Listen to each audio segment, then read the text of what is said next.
What happens when a simple argument turns into a terrifying mystery that haunts a family and a nation for nearly a decade? Tonight, we're delving into the chilling final moments of Brandon Lawson, a story that begins with a late night drive and ends with a frantic phone call that still defies explanation. August 8th, 2013.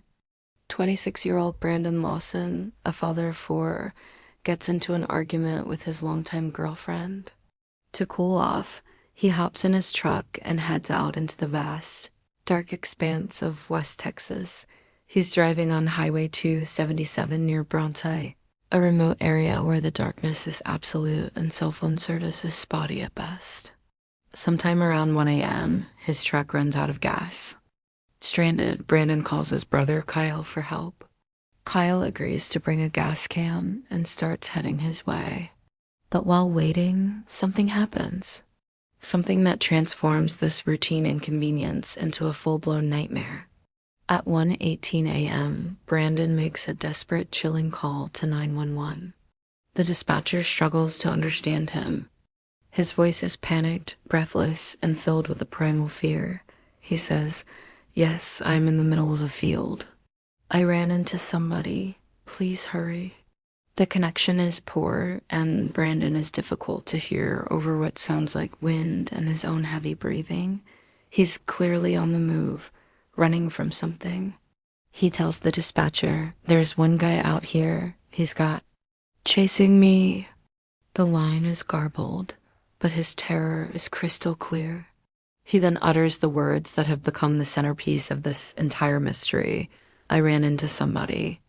The dispatcher asks if he needs an ambulance. Brandon replies, "Yeah, no, I need the cops." And then the call drops. Just minutes later, his brother Kyle arrives at the abandoned truck. The driver's side door is open, the keys are gone, but Brandon is nowhere in sight. Kyle calls Brandon, and Brandon answers, whispering that he's in the bush and bleeding. Kyle yells out for him, but Brandon's response is strange.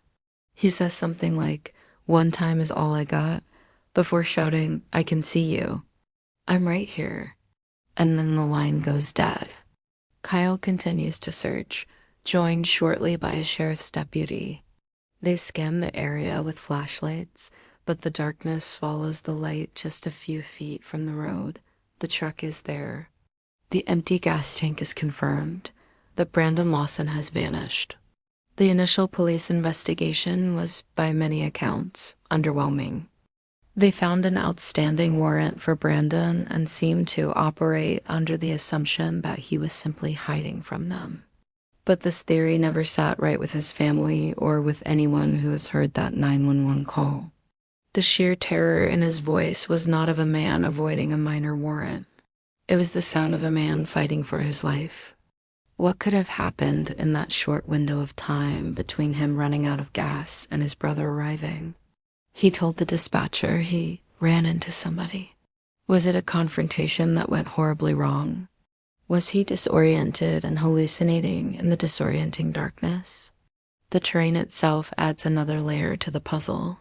His phone last pinged several miles away from his truck, in a direction that would have forced him to cross rugged, unforgiving land, including a river and barbed wire fences, all in pitch black conditions. How could he have covered that distance quickly, especially if he was injured? For years, theories swirled. Was it a drug deal gone bad? A random, violent encounter? Or did he stumble upon something he wasn't supposed to see out there in the middle of nowhere? The eerie audio from the 911 call has been analyzed endlessly by amateur and professional sleuths. Some claim to hear other voices or even gunshots hidden in the static. For almost 9 years, the case went cold. Brandon's family never gave up hope, organizing searches and keeping his story alive in the public eye. Then, in February of 2022, a search party made a grim discovery. They found clothing and human remains in a remote, brushy area, consistent with the location of his last cell phone ping. DNA testing later confirmed the remains belonged to Brandon Lawson. But finding Brandon didn't solve the mystery. In fact, it only raised more questions. The discovery site was incredibly difficult to reach, making it seem even more unlikely he could have gotten there on his own, especially if he was bleeding. The cause of death couldn't be determined from the remains, so we're left with the same haunting questions. What was he running from? Who was he talking about on that call? And what happened in the darkness of the Texas plains that night? We may now know where Brandon Lawson's journey ended, but we may never know why. The terrifying audio of his last known moments is all that remains, a permanent echo of a man lost in the night, whispering that he wasn't alone. Thanks for watching. If you found this case as compelling as we did, be sure to subscribe and hit that notification bell so you don't miss our next deep dive into the unexplained. Stay safe out there,